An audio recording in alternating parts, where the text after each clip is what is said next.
WBNE. Hello and welcome to episode 149, all about the Silmarillion, chapter 9 of The Flight of the Noldor, being the 149th part of That's What I'm Talking About.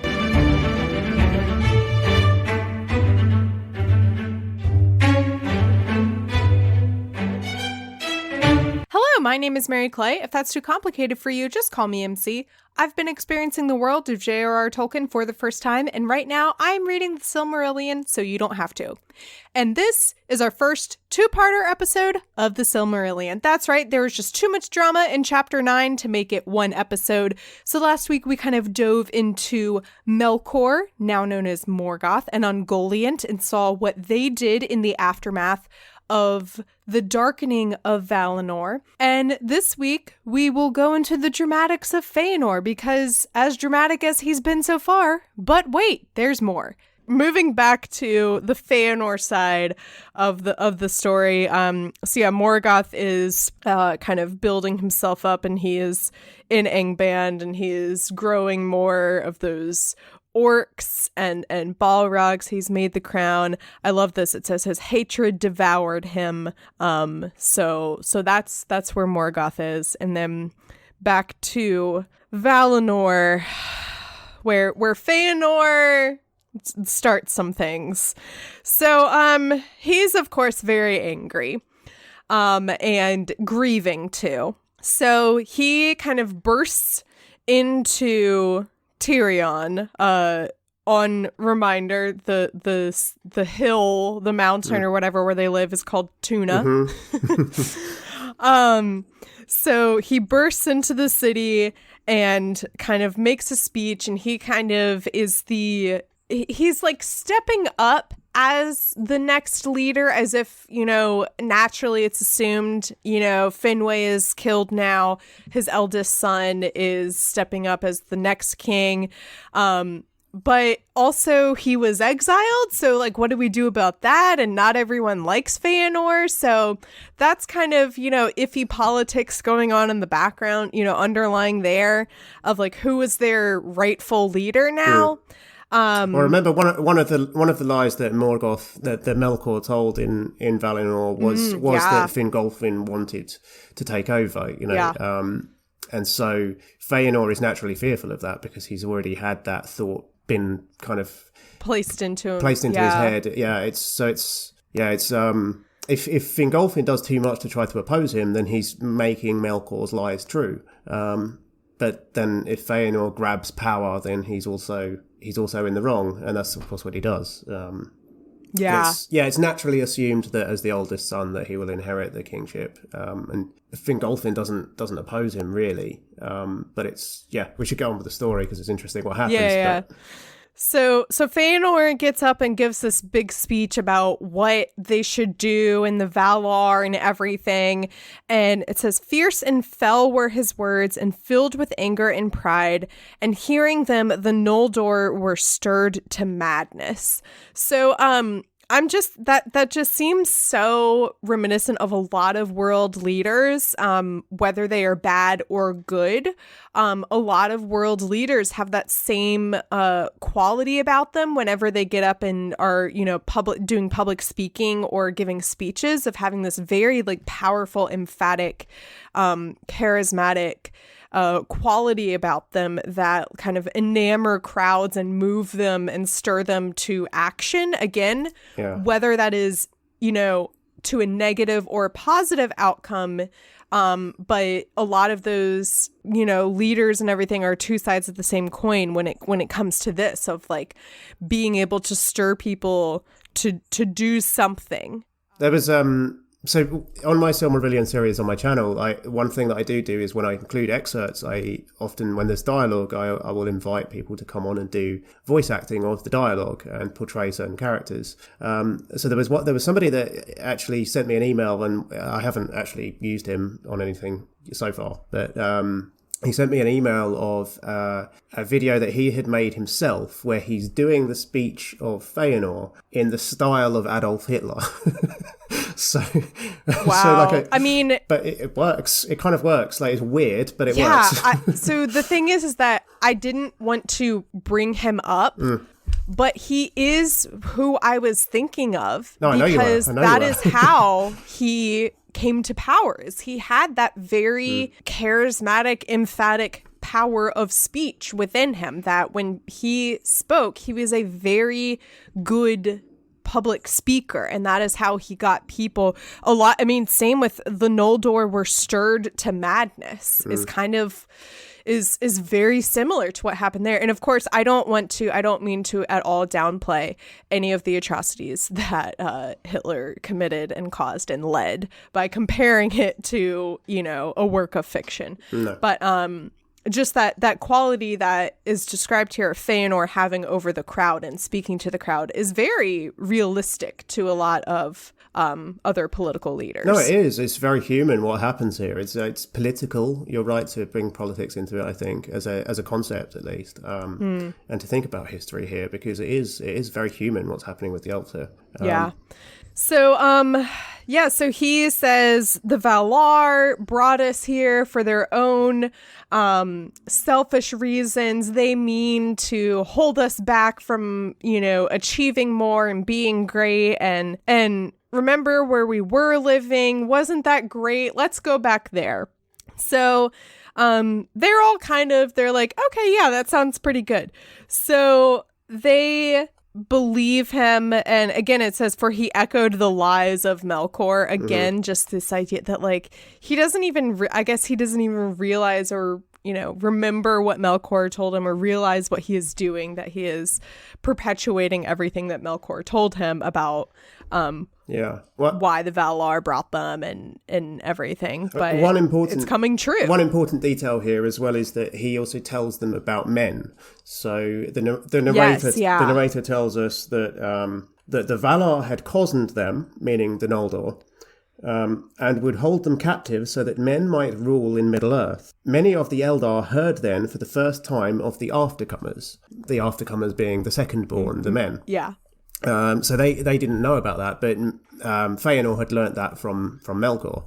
Melkor had revealed that knowledge to him. And so, again, there's a detail there. And it's very political in a way, because it's what dangerous people do in our own history, is that they demonize the other and use that for their advantage. And it's that fear of the unknown that actually probably enables Feanor to enrapture and enrage the Noldor and to inspire them to rebel in the way that they do.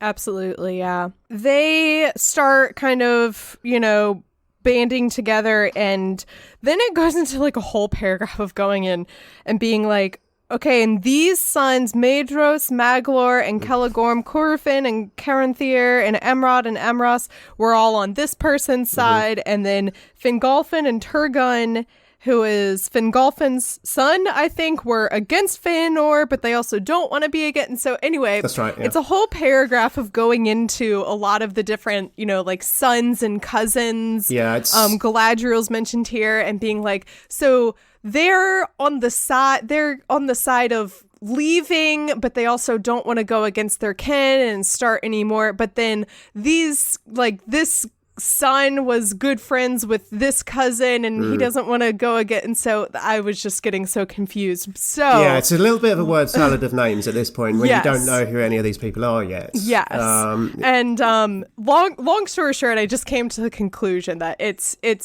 he's explaining that among Finway's three sons, there is a lot of strife and split between them, because Feanor is obviously very gung-ho about leaving. Fingolfin is he is more hesitant and is more like, maybe let's calm down, let's think about this, let's let's process some things first. We don't need to jump to action immediately. And of course, a lot of the Noldor are more suited to following Fingolfin versus following Feanor. And then there is Finarfin, the third son, who is even more hesitant to leave, but again, he doesn't want to go against his brothers and cause more. So there's just a lot of conflicting feelings among the brothers and their families. Focusing on those three, focusing on those three, that's right. They are, between the three of them, Fingolfin is the middle child, and he's very much in the middle because I think personally, I think he does want to go back to Middle Earth. Excuse me. I think he does want to go, but or maybe not in this way. And the narrator gets this sense across of that all of the grandchildren all have their own agendas too, and they have different ideas about why they want to go back, but not all of them are, obsessed with the Silmarils in the same way that Feanor is. The Feanor's sons all leap to his side and swear this oath together, which I'm sure we'll talk about. But Fingolfin's sons have different ideas. So Fingon is his eldest son, and we will learn a bit more about him later on. He's good friends with Maedhros, who is Feanor's oldest son. So Maedhros is going to be important later on. It's Maedhros, by the way, as well. You don't pronounce the D like a D; it's a TH. Yeah, I always struggle with that one. So yeah, it's an odd name, but in Sindarin, a DH is always like a short TH. Anyway, Maedhros is the eldest son of the sons of Feanor, and we'll get a story about them in an upcoming chapter. Those two. So okay, put a pin in that one for now, but that friendship will be important. And then Turgon, we're told about, is Fingolfin's other son, who is much more resistant to the idea of going back. We're told that Fingolfin and Turgon both speak against Feanor. And Turgon, we see in his story arc, he looks back a lot. He misses Tyrion when they do leave. We're told that he kind of he looks back in nostalgia and longing to the west. He kind of regrets his decisions, I think. And then his story arc progresses and goes in a different direction again. But yeah, we're also told about Finarfin, and Finarfin is the one who's really very peaceful and doesn't actually want to leave at all. Yeah. And he's just kind of going along with the whole thing just to keep the peace. But as we'll see, he's going to turn back. Yeah. And so his most important children are Galadriel and Finrod. Finrod's going to be particularly important in the rest of the story. Yes, yeah. After a while, Feanor wins out, essentially, and the majority of the Noldor agree to leave, and they all group together and start heading out. Meanwhile, the Valar are kind of watching. They're aware of what's happening, but they're not interfering. And it specifically says, Manwë was silent. And it says they did not yet believe that Feanor could hold the host of the Noldor to his will. So I kind of think that's funny of at first the Valar and Manwë are watching and they're like, yeah, I don't think this is going to happen. I don't think this is going to stick. This won't last long. No, it's... Yeah, they're really short-sighted, but then in a way you think to yourself, this has never happened before. This is unprecedented. So how would they know? Yeah. They don't know any better because they just this is the first time this has ever happened. And actually this whole story is an origin of the cosmos story. It's a cosmogony. And it's a creation myth. And so the Valar are they're surprised by this turn of events because it's just never happened before. They don't understand the concept of evil, and they don't understand the influence of evil on the elves. Yeah, they're very naive and believe that their world is perfect. So, of course, why would people want to leave? And so the fact that this is all happening before their eyes, they're just kind of like, well, it's not going to happen, or it's not going to play out. Because to put it in a biblical context, it's like a fall. It's like a fall of it's like the fall of man, but for the elves. Oh yeah, in a sense, for sure, definitely. Meanwhile, the Noldor start heading out. I guess down to the coast. Keep in mind at this point, Feanor hasn't necessarily come up with a plan and hasn't really shared this with anyone. So just kind of keep that in the back of your mind. And it mentions that there's kind of two groups of people. One group is following Feanor and one group is following Fingolfin. Fingolfin is mostly going at the urging of his son Fingon, and also because he doesn't want to be separated. He doesn't want there to be a rift between all of his people and between himself and Feanor. So he just goes, and also to kind of keep an eye on things. He's not really sure what Feanor is going to do. And he says he doesn't want to leave his people to the rash counsels of Feanor. So he's going kind of to be the other friendly leader for his people to look to during this time. So as they're traveling, a messenger from Manwë comes and says... Sorry, can I just skip back a minute? Because we didn't really talk too much about the Oath of Feanor, which is really, really important. Okay, yeah. So I mentioned it, but in that section where the names of the sons of Feanor are listed and so on, we're told about the Oath of Feanor. I think I should probably just read it, actually. Yeah, sure. It might be the best way. Then Feanor swore a terrible oath. His 7 sons leapt straightway to his side, and took the self-same vow together, and red as blood shone their drawn swords in the glare of the torches. They swore an oath which none shall break, and none should take, by the name even of Iluvatar, calling the everlasting dark upon them if they kept it not. And Manwë they named in witness, and Vardar, and the hallowed mountain of Taniquetil, vowing to pursue with vengeance and hatred to the ends of the world, Valar, demon, elf, or man as yet unborn, or any creature, great or small, good or evil, that time should bring forth unto the end of days, whoso should hold or take or keep a Silmaril from their possession.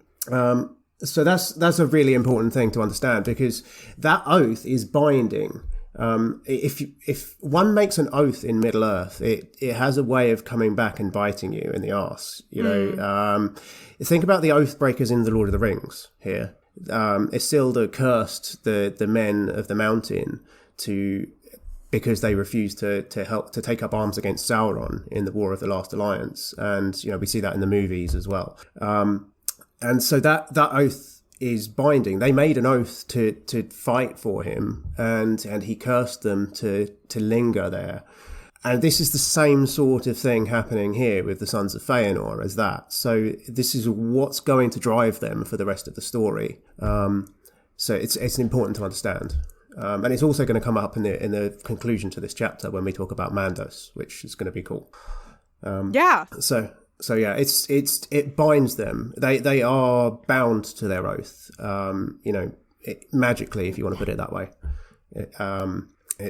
There are consequences to breaking it, and we'll see that as the story continues. But yeah, sorry, I just no, that was important to jump back to. Yeah, thank you for bringing that up. And also, I love that it says they swore an oath which none shall break and none should take. So I just love that of like, they shouldn't even be doing this, but they are. I love the wording of that as well. Yeah, and I love the fact that they name Manwë and Vardar and Iluvatar in witness of this oath as well. And the phrase calling the everlasting dark upon them if they kept it or not, which everlasting dark is also capitalized, which is just like why, but it's extra important, I guess. Yeah, it's just, I suppose it's like a theological concept that they're emphasizing, and if they kept it or not. So it's like they're saying that they're dooming themselves whether they keep this oath or not. Yeah. Because they can't keep the oath, actually. It's impossible to keep the oath. They're damning themselves.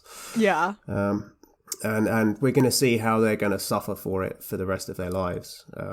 It's awfully sad what happens to the Sons of Feanor, because you're going to see some of them are going to be really, really bad. And some of them are going to be just kind of, they made some bad mistakes in their youth and now they're paying for it. So they're not all the same. Yeah. Yikes. Yes, a messenger comes from Manwë and says, "Go not forth, for the hour is evil, and your road leads to sorrow that ye do not foresee. No aid will the Valar lend you in this quest, but neither will they hinder you." So they are being officially told, essentially, up until this point, the Valar are kind of like, this isn't going to happen, whatever. And then they start leaving. They're like, oh, no, maybe we should actually step in here and say something. So they're saying, we can see what is going to happen if you leave, and it is not good. So we strongly encourage you to stay, but we're not going to force you. We're not going to stop you from going, but we're also not going to help you. This is why I say it's like a fall of man story, because that's free will, basically. Yeah. Exactly. Right. Feanor doesn't even he doesn't even say anything at first to the messenger. He just turns to his people and is saying, and, just encourages them to that they are making the right choice. And then he turns to the messenger and says, "Tell Manwë this, if Feanor cannot overthrow Morgoth, at least he delays not to assail him and sits not idle in grief. And it may be that Eru has set in me a fire greater than thou knowest." So Feanor is saying, at least I'm doing something about Melkor rather than sitting up in my throne and, being and sulking over this loss that we have all suffered. At least I'm doing something. And also just like the audacity of Feanor to think that like he is going to defeat Melkor and like he is going to defeat Morgoth and he'll prevail over this evil where Manwë is just sitting doing nothing. And I think he's at this point he's happy to die in the attempt as well. Yeah. He would rather die in the attempt than sit and do nothing. Exactly. They kind of brush that message off and continue on. This is where they really are like, oh, we don't know how to leave. We don't know how to get over there. So let's think about this. They're pretty sure that they are not going to, it's going to be a really long journey to go north to that ice mass that is solid land where they could just walk across to Middle Earth. They're pretty sure that that's not going to be the way to go because it's going to be a long journey to get there. And of course, the journey itself across to Middle Earth is going to be very formidable. And so they don't want to put their people through that. So then the next option is getting boats of some kind, some way to pass over the ocean to Middle Earth. Which they don't have. They've never learned to build ships. Yeah. The Noldor don't have any. I love how this is put. I just want to stop you a second. As the mind of Feanor cooled and took counsel, he perceived overlate that all these great companies would never overcome the long leagues to the north, nor cross the seas at the last, save with the aid of ships. This he cooled down a bit and then thought it through, and he was like, damn it. I highlighted that sentence too. As the mind of Feanor cooled, he perceived overlate, like, oh, maybe I should have thought this through a little more.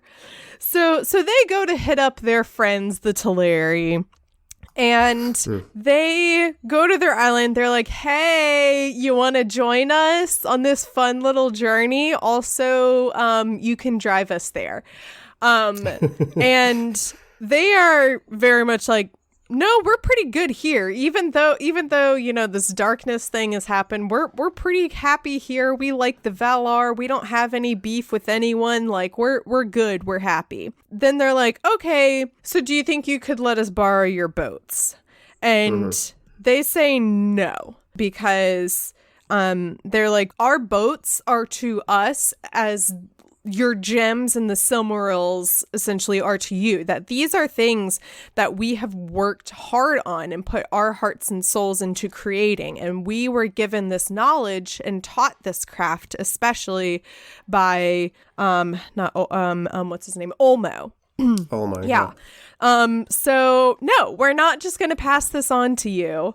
And and Feanor also says, if it wasn't for us, you would just be he said, in huts on the beaches, you would still be dwelling, had not the Noldor carved out your haven and toiled upon your walls. And so Olwe steps in, the leader of the Teleri, and says, I don't want to, have a friendship breakup here. We're still buddies. We're still friends. I'm not looking to cause any strife between us, but no, absolutely not. We're done here. We're not helping you. You can make your own decisions, but we're not getting involved. He says, it may be the part of a friend to rebuke a friend's folly. Yeah. So he's saying, I'm being a friend here to you by telling you this is a bad idea. Yeah. And, have you thought this through? And clearly he has not. No. They have not thought this through. They leave for a minute, and Feanor sits and thinks about what to do. So the next logical step, of course, is to just steal their boats. Mm-hmm. And so they go over and try to steal their boats, and then just like this is where it just really escalated suddenly and quickly, and I was like, oh wow, oh this is happening. Yeah. So the Noldor and the Teleri have a full-out battle, and they are fighting each other. The Teleri, of course, don't have any weapons. No, just slender bows, we're told. Yeah, and they are smaller and not as powerful in number. So they are quickly overtaken by the Noldor, and a lot of them, and the Noldor too, a lot of them are killed, and they are killed by each other, by their own kin. And this is happening. I'm really surprised that none of the Valar came and stepped in and broke up this fighting. They were told to respect the free will of the Noldor and let this happen. Right, I should say, because I think Olwe at some point in the midst of all this that's right. They call upon Osei, who is a Maiar. They call upon Osei to come and help them, but he's been ordered to not get involved, because if he were to bring up a storm and stop this battle, it would be seen as stopping the Noldor from leaving. So they can't get involved. No, and they don't. Osei's wife is Uinen, and she has this sort of temper tantrum where she cries and wails. I probably find the correct quote rather than just being kind of flippant about it. But Uinen wept for the mariners of the Teleri, and the sea rose in wrath against the slayers, so that many of the ships were wrecked and those in them drowned. Mm-hmm. So there's that happens, but it's kind of incidental. It's not like a deliberate kind of preventing them from leaving. But they just sort of, a bunch of them die. So the Valar are told, and they tell their people to not to interfere and to, I guess, respect the free will of the Noldor to leave of their own volition. Yeah. Because I suppose they're wary of making Melkor's lies true again. That's true. Melkor's lie is that they had been cozened by the Valar, and that they had cozened means imprisoned basically in Aman, and that they wouldn't be allowed to leave, and that their agenda is to leave Middle Earth to the men essentially. And so I suppose the Valar don't want to make that true. Right. They would respect their free will in any event. I suppose they didn't foresee this happening though, this kinslaying. We were told earlier on that Manwë didn't think that they would go through with it. He thought that they would turn back before this happened. Yeah, and they haven't. And no. They've gone to this such a violent extent against their own people, against each other. It's just so sad and tragic to see what Feanor has led, I still remember the shock of reading this for the first time as a teenager and being like, these are elves? I thought elves were, mystical, nice, goodly, wise. I'd never thought that elves did stuff like this, but it turns out. I mean, because as I was reading it, I was first shocked that Feanor was just like, well, we'll just steal their boats. And then just even more shocked when it led into this all-out battle, and a lot of them are killed and died, and a rather one-sided battle as well. It's a massacre. Also, one thing that's important to realise about this as well is that some of the Noldor got there late. So we're told about, I think, Fingon arrives late. Fingon arrives late, and so he doesn't realise that the sons of Feanor were the ones, or the Feanorians in general, were the ones that started the battle. So he just thinks that maybe that the Teleri are trying to prevent them from leaving. That's his assumption, and so he just sort of jumps in into the battle and fights. Yeah, which I guess, like, I don't know, loyalty for your people is good, I guess, to just blindly jump into action, ready to defend your people. But yeah, they missed that very key context that this was Feanor. Yeah, it was the host of Fingolfin, the people who were following him who came up behind. And maybe had Fingolfin been there to stop Feanor from stealing the boats, or stepped in and said, hey, all right, okay, we're good. We'll back off now. So it says, nonetheless, the greater part of the Noldor escaped, and when the storm was past, they held on their course, some by ship and some by land. So they're traveling.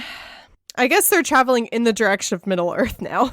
I don't know if they're heading north or south or east or west, but they're traveling. They're making their way. I think that they're traveling due east. Okay, they're in the west in Valinor, and they arrive. Okay. Roughly, along the line of longitude. So as they are traveling, they hear, it just says, some say, they see a dark figure standing high upon a rock, and it just says, some say that it was Mandos himself. So it's never really, I guess, confirmed that, like, yes, this is Mandos and not a herald or a messenger, but it's another one of those some says where it's like it's a myth within a myth, but they're not sure. Kind of this is what happened probably. Yeah. And so he, once again, it just says, then all halted and stood still, and from end to end of the hosts of the Noldor, the voice was heard speaking the curse and prophecy, which is called the prophecy of the North and the doom of the Noldor.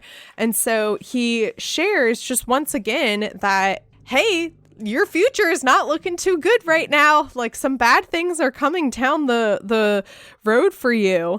It says the Valar will fence Valinor against you and shut you out, so that not even the echo of your lamentation shall pass over the mountain.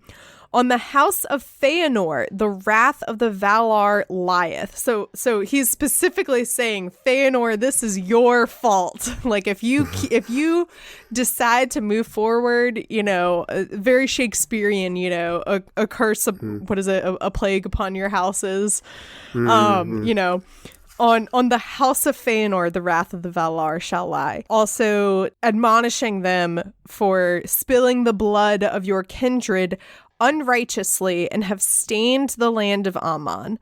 So just giving them a harsh talking to, really, of like, look what you've done. This is your last chance to turn back, make the right choice, turn back, come back. I love how Manwë is like, we're not going to interfere. We're not going to stop you, but we're also not going to help you. And then here they are, kind of, they're not stopping them, but they really, really are making it hard for them to continue to choose to move forward, Well, he's spelling out a lot of what's going to come in the rest of the story here. So some parts of the language of this speech are quite cryptic, actually. It starts off with the tears unnumbered ye shall shed, which is referring to a battle which hasn't happened yet. So there's a battle later on in the story called the Battle of Unnumbered Tears, which I think is probably named after this speech, but it's kind of cryptic in its language because it's referring to something that hasn't happened yet. And this is what Mandos does. Mandos is the Valar who guards the land of the dead, but he predicts the future. He's like he's also, you called him, he's like Hades earlier, but he's like the Norns as well, from like Norse mythology, or I can't remember the name of the weavers in Greek mythology. But he also knows the future to an extent, to a greater extent than most of the other Valar do. And so he's when he says all this, he knows that a lot of this is going to happen. And it's interesting that the doom of the Noldor is the word doom is not like, it's not like we would use the word doom, like this is your doom. It's like it's used in a kind of like old fashioned way, that word in Tolkien. So it's like doom as in like the etymology of the word is connected to the word deem. So it's like a judgment, but it's also a foretelling. Yeah. So yeah, he's telling the Noldor what's going to happen. He's judging them and he's cursing them, but he's also saying this is this is the consequences of your actions here, and this is what I have foreseen. And as I say, it's cryptic in a way. I really, really love the Doom of the Noldor. It's one of my favourite passages in the whole book. He also says the dispossessed, the House of Feanor shall be the dispossessed forever, which is referring to, which also hasn't happened yet, but it's referring to the fact that the House of Feanor will be passed over for the High Kingship of the Noldor. So watch out for that in a few chapters, because one of them is going to, I don't want to spoil it too much, but one of them is going to be passed over for king, or he's going to give up the kingship actually, and then the House of Fingolfin becomes the ruling house of the Noldor instead, which is why the House of Feanor is the dispossessed. That's what he's referring to there. Yeah. And the parts about treason, obviously that's exactly right. We're going to see how treason is going to be the thing which is going to be the undoing of the Noldor. And not just for the Feanorians as well. We're going to see treason within the House of Fingolfin as well, when we get to Gondolin in the book. Yeah, a lot of really intense stuff, basically. They're laying down the law with them and saying, this is how it is. Make your final choice now. Yeah, I really like the end of the speech. Those that endure in Middle-earth and come not to Mandos shall grow weary of the world as with a great burden, and shall wane, and become as shadows of regret before the younger race that cometh after. The Valar have spoken. So intense. Just so, that's how you end a speech, Yeah. I have spoken. Yes. This is the end of our word. Goodbye. Yeah. This is not a conversation. This is not a debate. I'm here to tell you this. I've told you this. Now bye. Then many quailed, the next paragraph starts with, and you're like, no. Sorry, I don't know if I'm allowed to swear on this podcast, but you're good. So Feanor, of course, is like, watch me. Let's go. He's not at all concerned. He says, we are not going to be cowards. We're going to go forward and we are going to do this thing. However, Finarfin, the youngest son of Finwë, forsook the march and turned back, being filled with grief and with bitterness against the house of Feanor, because of his kinship with Olwe of Aqualonde. So that's the location of the port of the Teleri, the harbour there where that slaughter just happened, where they stole the ships. I love that Finarfin is the one that's like, no, I'm really not happy with how we left things with our buddy Olwe and their people, and I'm very upset about everything, and this is the end of the line for me. I can't do this anymore. And reminder that he was the one of the three to be it was like, moving down the line where Feanor was leading this charge to leave, and then Fingolfin was kind of in the middle. He wanted to leave, but not in this way, not in this capacity, and wanted to kind of be more rational about it. And then Finarfin did not want to leave at all. So he turns and goes back. And it also says that his where is Sorry, I want to highlight one thing in that line as well that you just read. He says because of his kinship with Olwe of Aqualonde. That's literal. He is related to him. So Finarfin's wife is Eärwen, who is Olwe's daughter. So he's his father-in-law. So that's Galadriel's mother. So Galadriel is also half Teleri, which is going to be important later on when we meet Galadriel in Middle-earth. Okay, yeah. It's details like that are very easy to miss on first read through, and they're not particularly important, but that's the context for that kinship that he's talking about there. Yeah. And it also very sadly says that his sons did not go with him, for they would not forsake the sons of Fingolfin. So that just makes me very sad that Finarfin turned to leave and none of his sons came with him. I'm assuming that some of the Noldor would have also left and turned back with Finarfin. It doesn't mention that he left, but it says that the main host held on, and swiftly the evil that was foretold began its work. So for the most part. He didn't go back alone. There are remnants of the Noldor still in Amon. His family. We will actually see them later on. So we will see Finarfin again later on. But and he comes to Middle Earth with a bunch of guys. So he didn't go back alone, but the main host went. Yeah, the main host and his family, his sons. That's just sad to me. And his daughter, and Galadriel as well. Yeah. They at last reach the north of Arda, and they see the ice, and they see these treacherous seas, and they're not entirely sure about what to do now, because they're pretty sure that crossing this icy mass is not going to go well. But at the same time, there are not enough boats, because it mentioned that some of them were traveling north by land, and some of them were on the ships. So they don't have enough ships for everyone to cross the sea to Middle Earth.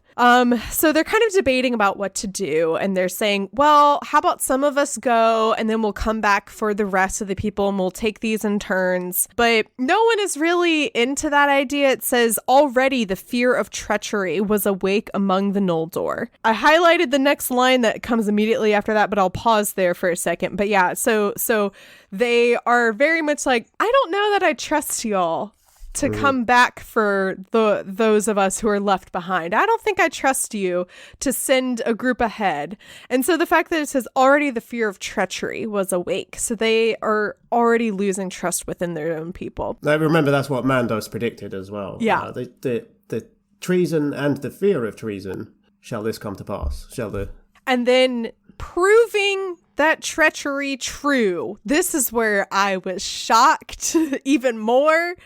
Therefore, it came into the hearts of Feanor and his sons to seize all the ships and depart suddenly, for they had retained the mastery of the fleet since the Battle of the Haven, and it was manned only by those who had fought there and were bound to Feanor. So, Feanor, I can see it now. They're all camping out on the shore at night, and Feanor and his sons and any of his other close buddies grab the ships and leave and take off and leave everyone else behind. That is cold. and it gets colder yet. Oh my gosh. So again, I was shocked when I read that. And then they reached the other shore. Some of them are like, okay, so I guess we should turn back. It says Maedhros. I'm never going to get that pronunciation right, so it's okay. Just know that everyone know that I'm trying. Maedhros brings up, and he's the friend of Fingon. Friend of Air. Okay, never mind. And says, okay, so I guess we should turn back and go get everyone else. And Feanor laughs and is saying, no one's going to go back. What I have left behind, I count now no loss. Needless baggage on the road it has proved. So cold. So at first I was like, wow, they're going to leave them. And then he orders everyone to burn the ships. So there's not even going to be like Maedhros and Fingon getting into a boat and sneak and being like, well, if you're, we don't have to listen to you. We can still go back and get these people. Because they, I guess, are wondering, because it does say then Maedhros stood aside. Yeah, I told you earlier, this is the oldest son of Feanor, Maedhros. Some of them are better than others, and Maedhros is one of the better ones. So he does stand aside, and he doesn't want to take part in the burning of the ships. But he also, because he doesn't want to strand his friends from Fingolfin's family. We're told that he's friends with Fingon. He doesn't want to strand them there. Doesn't want to betray them like that. So he has the moral fortitude to not take part in that, but he also doesn't do anything to stop it. Yeah. No. Yeah. And it says Fingolfin and his people saw the light afar off, red beneath the clouds, and they knew that they were betrayed. First of all, I love how it doesn't say they knew they were betrayed when the ships were taken and they left. Right. It was when they saw like this fire off in the distance is when it says they knew they were betrayed. Anyway, it says this was the first fruits of the kinslaying and the doom of the Noldor. So yeah, that's just so rough. This is when I was really listeners, you guys all know that a couple chapters ago I had on Bayana and Delia from Black Girls Create, and we all have our opinions about Feanor, and I had to message them and be like, oh my gosh, I can't believe what Feanor's done. You know, some people in the Tolkien fandom really love him, like really love him. Yeah, I've been seeing awesome. that. I've been making, I made like a funny TikTok even before I read this chapter. I made a TikTok about Feanor thinking like I didn't do anything. Like, this isn't my fault. I didn't do anything wrong. And that was before I even read this chapter. And people were, and someone commented like, yeah, you're right. Feanor did absolutely nothing wrong. I was like, what? What? Like, I can understand how at some points maybe the motivation of like wanting to, I guess, I don't know, seek revenge or something for his father or wanting what's best for his people, maybe, but like, this is all like Feanor, man. Like, yeah, I thought it was bad when he had been exiled for 12 years or whatever. Man. They got off lightly for that as well. I mean, if that was a slap on the wrist. If they'd have come down on him harder, you have to think that maybe none of this would have happened. Maybe. Yeah. Maybe not. But there's so many points where you could be like, well, maybe if this had happened, then it wouldn't have led to this. Like, I feel like there are so many points that could have been intervened at to prevent some of this from happening, but at this point, nobody's even saying to Feanor, like, you lunatic, you bloody lunatic, what are you doing?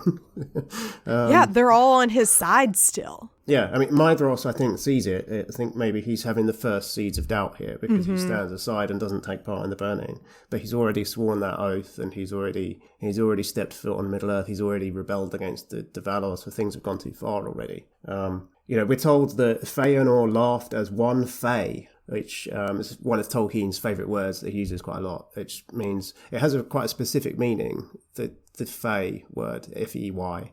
It means kind of crazy and hysterical with the foreknowledge of death. So he knows that he's going to his doom. Like he knows that he's going forward into battle, and he probably is not going to see too many more days because he's going to war against Morgoth. I should mention I can't remember where at some point it mentions that Feanor is kind of leading this cause as if he is he's tracking down Morgoth, and I'm like, bro, what do you think is going to happen when you find him and like you're knocking on his door and it's like you and your sons and like you're leading your people to, their death essentially if you're going after Morgoth, and like clearly he's gone off the deep end, So he says, let the ships burn. And remember, the ships are to the Teleri as to the gems of the Noldor. So they're prized possessions. They hold them as dearly as Feanor does the Silmarils. And he just doesn't care. Doesn't care. All. It's awful, yeah. And these are also like the last of the ships because a lot of the other ships were destroyed in that battle too. So these are the only, it's not like, oh, we only took the amount of ships that we needed. Like, this is it. They're going to have to start all over, I guess, and a lot of them are dead. Well, they say we'll never build their like again. That's what Olwe says. So that it's exactly the same as the Silmarils, because the Silmarils can only be made once, and so can these ships. Feanor, man. Okay, so let's jump back to the other side, back on the coast of Valinor in the north, and Fingolfin is watching the fire, the smoke in the distance, and they know that Feanor has betrayed them and they are not coming back. Yeah, just one point about this, actually. He sees the red light in the distance. Remember that at this point in history, the Earth is flat as well. So that's why he can see that. It's a long way away. But I was wondering, because it mentions a lot of how big this sea is. So I was like, how are they even able to see it? Oh, that's right. I forgot. That's right. Yeah. So yes, they are like, now what? Like, we can't turn, but we're past the point of no return. So we can't go back home. Actually, I'm sure that if they had turned back, the Valar would have been like, I'm glad you came back. I'm sure they wouldn't have been like, no, you're not allowed in anymore. I'm sure you as came well. back of your own you made your own choice to come back. Welcome. But they are like, we've already made it this far. We have to keep going somehow. So they are left with no choice but to cross the Helicaraxe, thing. The grinding ice. Yes. And it's very hard, of course. Like, they were all predicting. They're like, yeah, we made the right choice to not do this because this is awful, but we're left with no choice. We have to do this.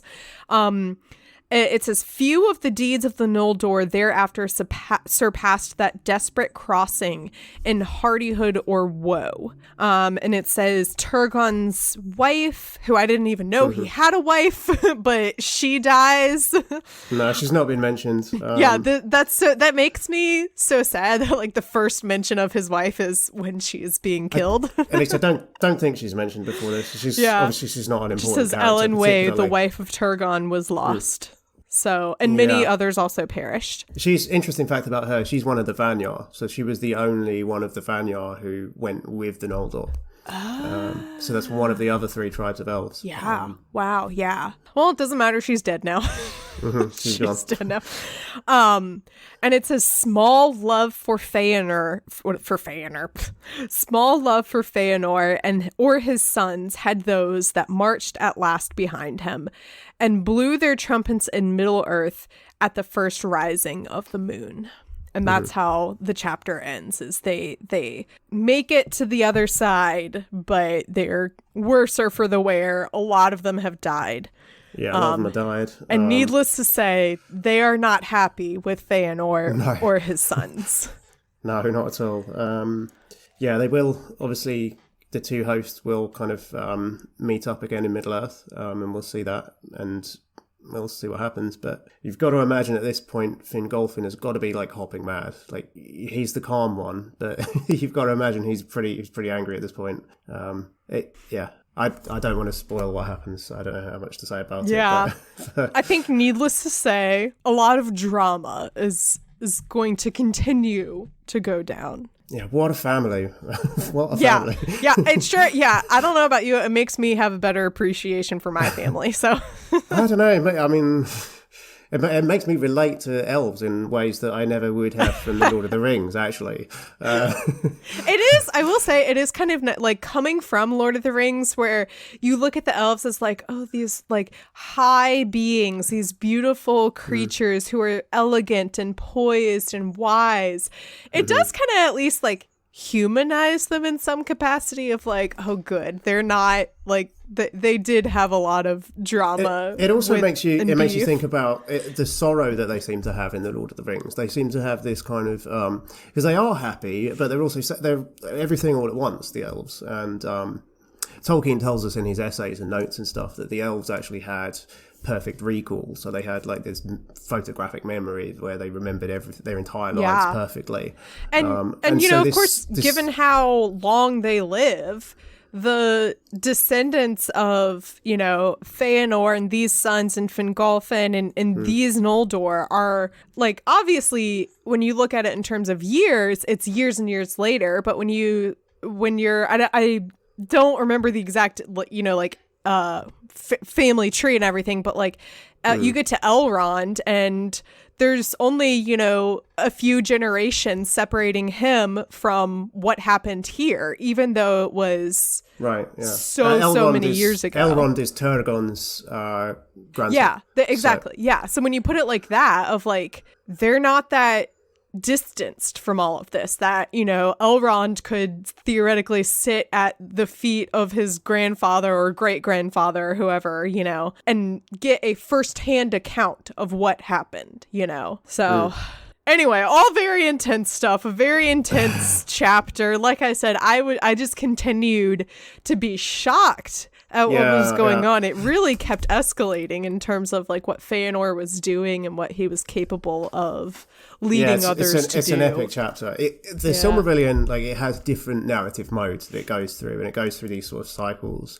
And a lot of the chapters up until this point have been, the narrative has been like a million miles in the air. And we're like looking down on history and looking at these like civilizations almost, right?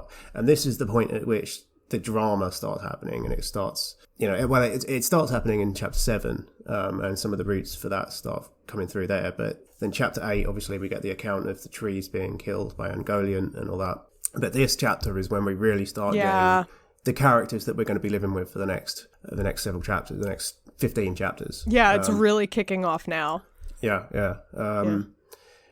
some of the groundwork for the tragedy of the rest of the age has been laid here. This is why I emphasise the oath of Feanor, because that's really key, because it's they've doomed themselves by making that oath, because they have to attempt to fulfil the oath, which is kind of a hopeless cause because they can't win.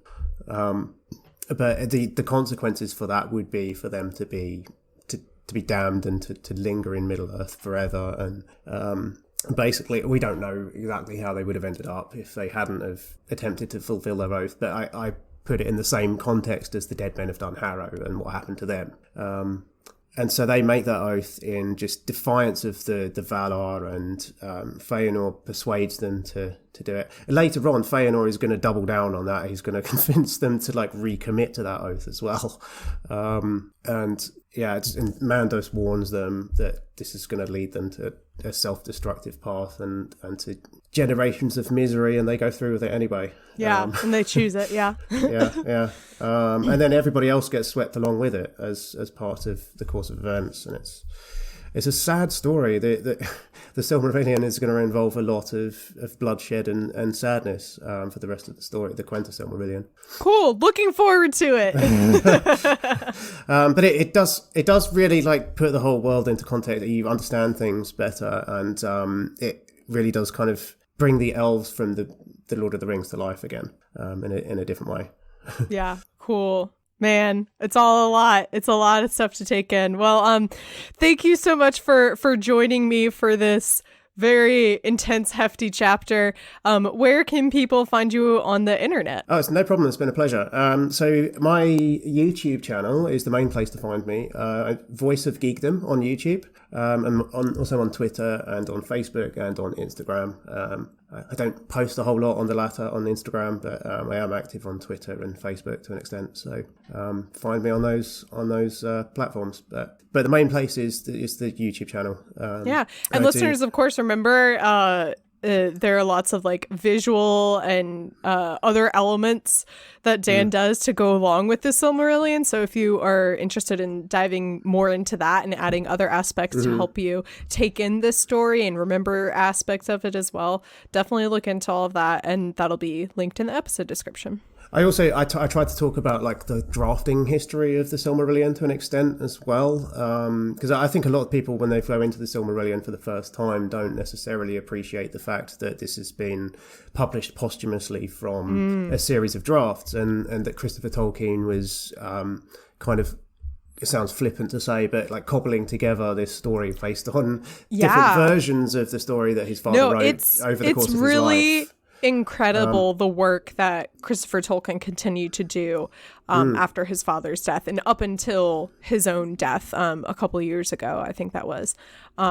Yeah, definitely. Thank you for diving into that and telling people the details of, this huge labor of love essentially that he did. Yeah. And also, I mean, I try to emphasize the language as well, because this story came into being because Tolkien wanted to create a history for his languages in order to justify some of the kind of changes that the languages go through, because he didn't just create Elvish as it was ready to go out of the box. It was also an organic process, and the mythology affected the language and the language affected the mythology. So that was how the mythology came to being. It was because he wanted to give it some context to breathe some life into his language to give it this illusion of historicity, as he called it. So yeah, I tried to talk about some of that stuff. I tend to get names wrong sometimes as well. We were joking around about Maedhros earlier.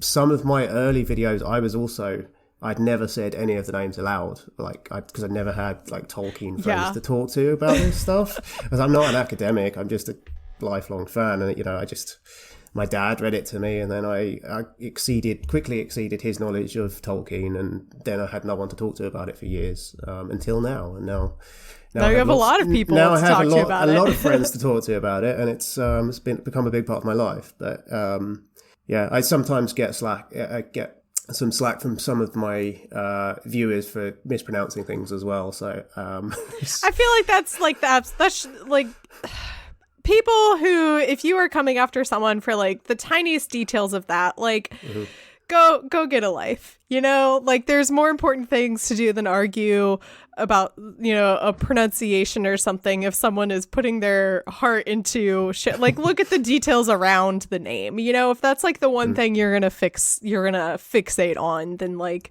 you're not gonna be like a fun person to talk to. Like, let's talk to the people who are also like, yeah, that name is hard to pronounce, like there's a line. I mean, it's interesting to learn about still. There's a chapter coming up in a few chapters time, which is chapter 14, which when I covered that one, I just refer to it as the geography chapter, because it's a chapter with like no story, and it's just like a list of places in Valyrian. And so there's you're going to have a lovely time covering that one, because you should probably get a linguist on to talk about that chapter with you, because that's like okay, that's a good heads up to have. That's What I'm Talking About is a proud member of WBNE. If you want to learn more about the network, you can go to WBNE.org, where you will find all of our shows like Late to the Party. The cover art is by Vaishon Brandon. You can support him on Instagram at Vaishon Designs.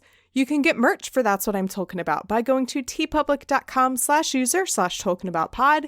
Every now and then I get an email that someone has bought a t-shirt, so please be sure to tag me or post something on your Instagram story. Let me know what you have gotten. I would love to see what kind of merch you guys are getting. You can follow the podcast on social media at TalkinAboutPod. You can follow me on Twitter at MCWhatsup and Instagram at MCTurndownForWhat. Also, in case you don't know, I'm on TikTok at MCWhatsup. I've been there now for 2 years. Thank you, Pandemic. If you want to support the podcast, you can do so by going to patreon.com/talkingaboutpod. There are different tiers available no matter what your budget is. If you would like to share your support, I appreciate it no matter what level you choose. Every patron will get access to a monthly newsletter where I share updates about what to expect over the coming month, if there are announcements, and what kind of guests you might expect in the next month or so. Or you can become a sponsor of the podcast like Mott's, thank you so much for your support of That's What I'm Talking About. I appreciate it, and I appreciate you. Well, thank you so much again for coming on. Do you have any parting words for the audience? Not particularly, but I would like to thank you once again for having me, and hopefully we can do something on my channel at some point, potentially. I do also do podcasty type long form discussions on my channel as well, and live streams as well, so potentially we could do something in the future. Oh, cool, yeah. I don't know how I would be able to intellectually contribute to a conversation, but I'm open to it, so. Well, we can find different levels of topics to talk about. Okay, cool. All right, cool. Well, again, thanks for coming on, and that's what I'm talking about.